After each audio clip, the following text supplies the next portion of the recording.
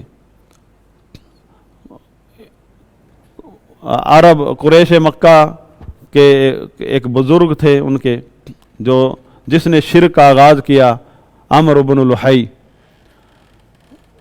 اس کو خواب آیا کہ جا وہاں 5 بزرگوں کے بت ہیں اور وہاں نکلے. مطلب مشرکین کے خواب بھی سچے ہوتے ہیں. جب شیطان جو ہے وہ اپنے پجاریوں کو رہنمائی کرتا ہے.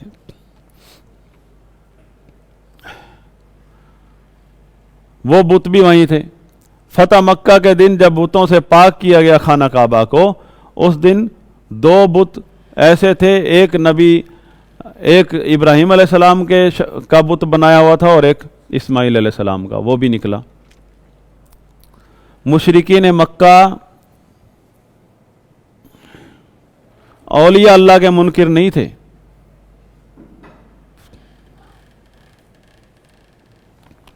اس کی دلیل کیا ہے؟ آپ اسماعیل علیہ السلام ابراہیم علیہ السلام سے بڑا کوئی اللہ کا ولی ہو سکتا ہے؟ سب سے پہلے تو ان کی پوجا کرتے تھے وہ. اور ہمارا جو گاؤں کا بچہ بھی جانتا ہے کہ وہ اللہ کے فرشتوں کو کیا کہتے تھے, کیا عقیدہ تھا ان کا فرشتوں کے بارے میں, کہ یہ بیٹیاں ہیں.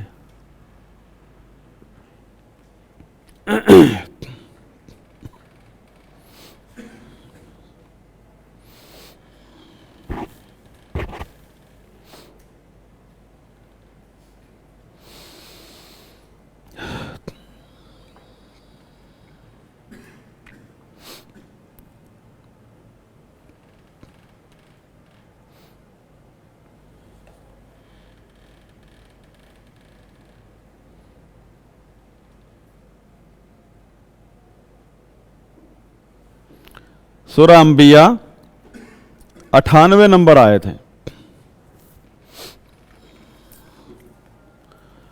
سورہ انبیاء 98 نمبر آیت. اللہ تعالیٰ کا فرمان ہے انکم وما تعبدون من دون اللہ حسب جہنم انتم لہا واردون. یعنی یہ مشرکین کو مخاطب کر کے اللہ تعالیٰ نے فرمایا, مشرکو یعنی عرب کے لوگ, قریش مکہ, مشرکین عرب, انکم تم اور جن کی تم عبادت کرتے ہو اللہ کو چھوڑ کر, اللہ کے علاوہ, حسب جہنم سب کے سب جہنم کا ایندھن ہو. اب وہ کن کی عبادت کرتے تھے؟ ہم تو سمجھتے بتوں کی. ہاں اس میں تو کوئی شک نہیں, کرتے تھے بتوں کی عبادت.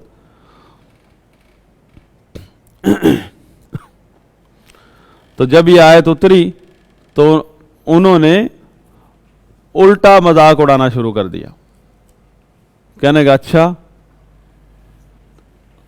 تو ہم تو فرشتوں کی بھی عبادت کرتے ہیں, فرشتوں کو تم بھی مانتے ہو کہ اللہ کے بندے ہیں, تو فرشتے بھی جہنم میں جائیں گے.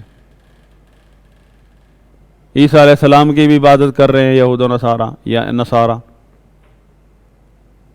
عزیر علیہ السلام کی عبادت ہو رہی ہے, ابراہیم اسماعیل علیہ السلام کی عبادت تو وہ خود کر رہے تھے.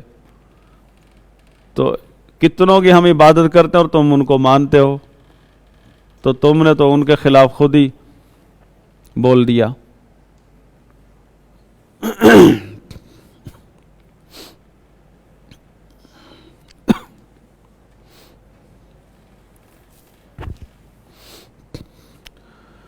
تو یہ تفسیر بغوی, تفسیر ابن کثیر میں آپ کو اس آیت کی تفسیر میں